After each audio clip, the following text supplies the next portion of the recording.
চলুন আজ একটু সবজি তোলা যাক।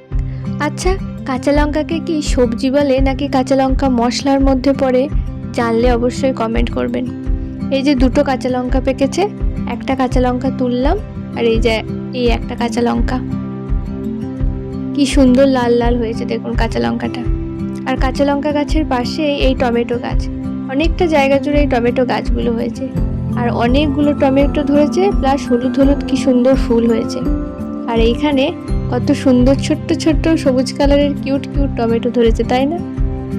কিছু কিছু টমেটো পাকতে শুরু হয়ে গেছে, যেগুলো আর কিছুদিনের মধ্যেই তোলা হয়ে যাবে।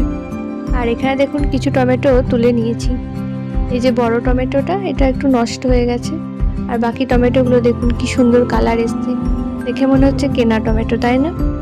কাঁচা টমেটো খেলে কিন্তু স্কিন ভালো হয়। কার কার কাঁচা টমেটো খেতে ভালো লাগে অবশ্যই কমেন্ট করবেন।